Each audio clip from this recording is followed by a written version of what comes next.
Welcome back to my channel. My name is Roger. I really appreciate the subscribers. I have seen where over the past few weeks quite a number of persons have subscribed to my channel. Want to tell you thanks. Really appreciate it. I must say too that I've been really engaged, very much busy, and so I have not been dropping the videos. I've not been really doing videos as much as how I would have liked to, but I'm working on improving on that. Alright, in the video today I'm going to be starting a new series, and this series is going to be looking at Microsoft Word. The thing in particular that I'm going to be looking at is mail merge, and mail merge is a feature in Microsoft Word and other word processing applications that enables persons to be able to create a mailing list, and and to be able to create batch mails for dispatchment to tens, hundreds, and thousands of persons. So that is what this video is going to be about. Hope that you will watch it through until the end, and that you would like, share, and yes, subscribe if you haven't yet subscribed to my channel. Alright, so let's jump right into the video. Okay, so mail merge, as I had mentioned before, it is a feature within your word processor that enables you to be able to create batch documents, alright, that are personalized for each recipient. Now, when you're going to be doing a mail merge, so you are an executive secretary for a company perhaps, and let's just say that you have a piece of communication that is to be dispatched to 100 persons. Now, in creating a mail merge, there are two documents that you need to create your mail merge. One is your main document. Now, the main document is that primary document that contains all of the information that is to be received. It has a communication that each of your recipient is to have. That's your main document. Alright, and then now you have your mailing list. That is the other document, or the second document that you need to have. So simply put, your mailing list is your contact list. So think about, for instance, your mobile phone, and on your mobile phone you have a contact list. It contains your contacts, first name, last name, phone number, and other personal data. Right? So that is a mailing list. So what happens is that in a mail merge, the two documents, your main document and your mailing list, are combined. They are merged to give one document, and that one document, that final document, that last document, will contain all of the information. So you will have your recipient's personal data along with the general information that each person is to have access to, and so that now will be dispatched to the respective persons. Here is the main document that I'm going to be using for this exercise, for this demonstration. Now, this is about an event that is to be hosted on April 30, and there are 100 recipients who will 100. No, I do not have 100 recipients. For the purpose of this demonstration, I merely have 3 persons in my mailing list. Alright, 3. Yeah, man. But the idea I want to communicate is that this is a useful tool, because if you have, as I mentioned before, tens or hundreds or thousands of recipients, who get a piece of communication, it really would be a tedious task to sit and to type that amount of documents for each person. Alright, so this is the main document. Now here is my mailing list. As I mentioned before, 3 recipients. Here I have, what is it, 6 fields. So we have title, first name, last name, address 1, address 2, address 3. Alright, so this is already prepared. This is my mailing list. But what I want you to notice or take note of is that the mailing list is not in a form that it can be integrated into this Word application. So I will have to create my own mailing list, and to do that, I'm gonna go to mailings, and then here where it says select recipients, I'm gonna click there. Now, before I proceed to create the mailing list, let me comment on these 2 options here. The last one, it says choose from Outlook contacts. So you can actually create your do your mail merge from a contact list that you may have in Microsoft Outlook, which is a PIM. It's a personal information manager. Or if you have an existing list, then you would select this option here. Alright, so I don't have either, so I'm gonna go to create my own listing. Now this section allows us to customize the database, because the recipient's data is actually stored in a database file. Here is where you would actually create your fields. Now you'll notice that the fields noted here are title, first name, last name, company name, address, line 1, and so forth and so forth and so forth. Now I certainly do not need all of these, so I'm going to be removing the ones that are not needed. And to do that, go to customize columns,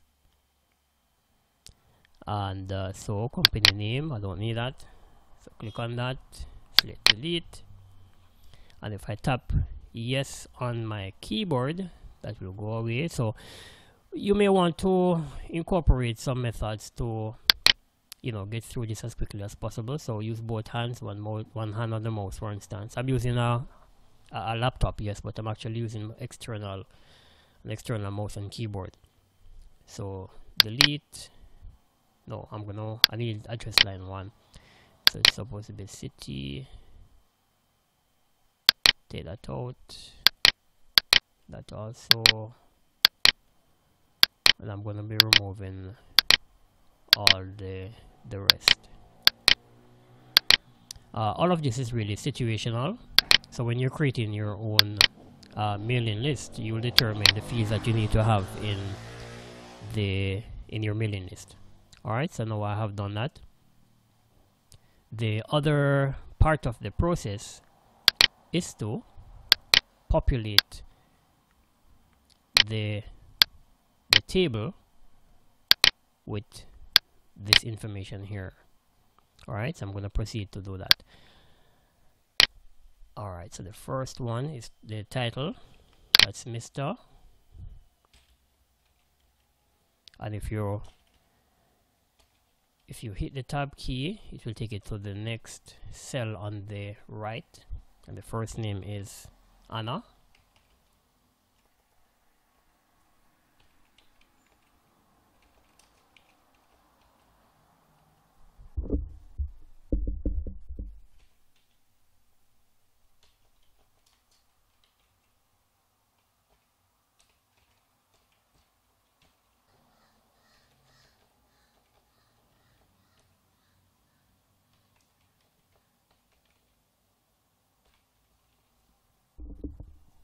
Alright, so I have completed my data entry. Click OK. And now it is going to ask me to save this file. Now, it is very important that when you are, my recommendation is that generally when you are working on a set of related files, create a folder and save all the files in the same folder. Right? Don't have them spread out all over the place. So I'm going to call this mailing list,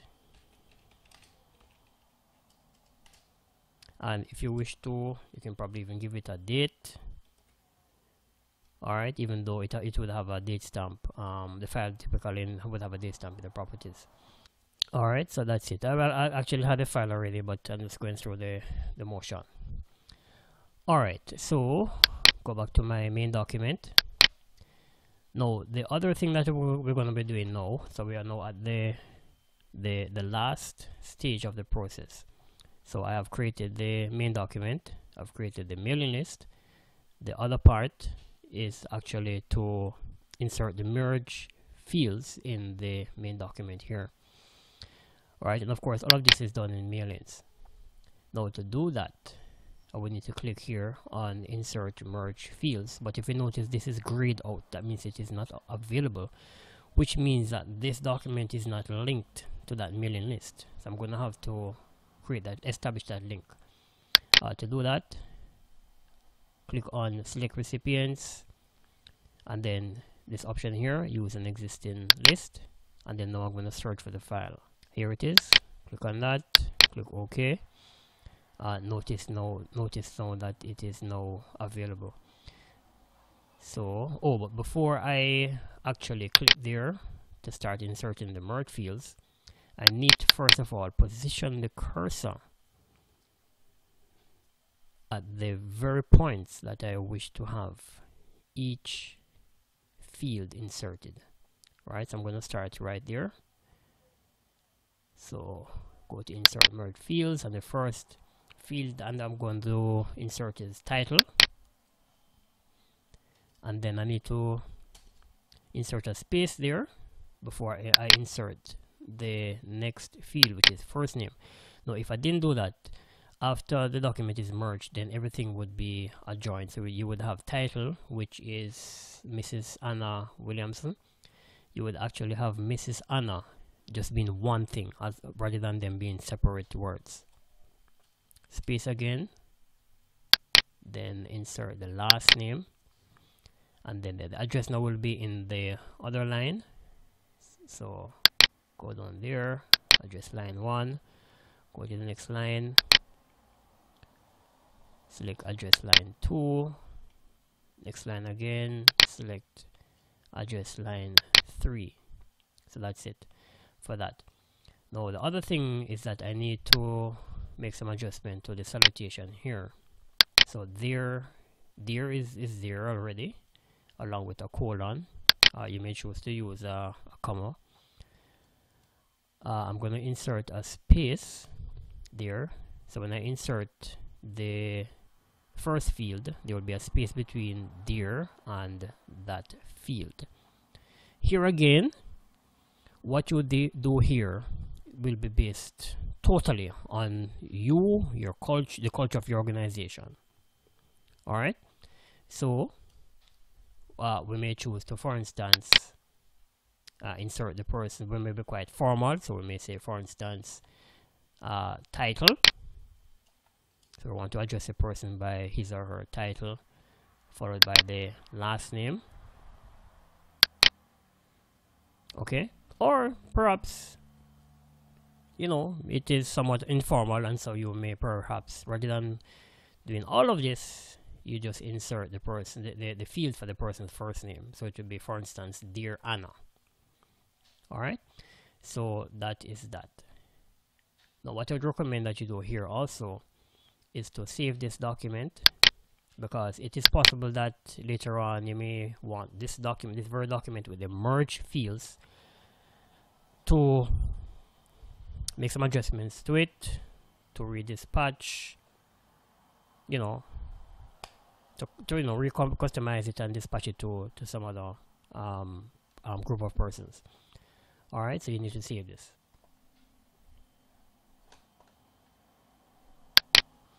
All right, so that has been saved. Here comes now the end of the task, and that is to actually merge the document. Now to do so, we're going to click here where it says finish and merge. Click there, and there are a number of options. So you can actually, what does that mean here? Okay, so you can actually send to a email when you merge or print the documents, or if you want, you can actually determine, for instance, the amount of documents that you merge, right? Perhaps you may have them listed in alphabetical order, and perhaps you only want to dispatch or to merge, let's just say, from A to G, for instance, right? Or from page 1 to, you know, whatever. So this would allow you to customize it in that sense. I'm not going to be doing anything. I'm going to be merging all. So click OK, and that's it. That is it. So here we have the first documents. If you look here at the bottom, it says page 1 of 3, which means that there are three merged documents, and that corresponds with what I have here, which is 3 recipients, the data for 3 recipients. I'll just scroll through. So this is Anna Williamson, and this is Mr. Andrew Anderson, and Miss Annette Sinclair. So that's it. That is how you would do a mail merge. Pretty straightforward. So just to recap, when you're doing a mail merge, there are 2 documents that you need to have at hand to be able to do that. You need to have your main document, which is that document which each of your recipients will receive. You need to have your mailing list, and your mailing list can be in a personal information manager such as Outlook. It may be an existing file or another existing file that you have would have created previously, or you can actually create a new mailing list. And after you have done that, you have to insert the merge fields into, oh, here it is. Yeah, you have to insert the merge fields into the main document, as I would have done here. And then finally, it is to merge the 2 documents, that is the main document along with the mailing list, and that will give you this here. All right, so that's it. Thank you for watching, and of course, if you have not yet subscribed to my channel, I do invite you to subscribe to my channel, especially if you have watched this and other videos and you have gotten value from it. Please go ahead, hit that subscription button, hit that like button too, and remember to also share the video. Until next time, take care.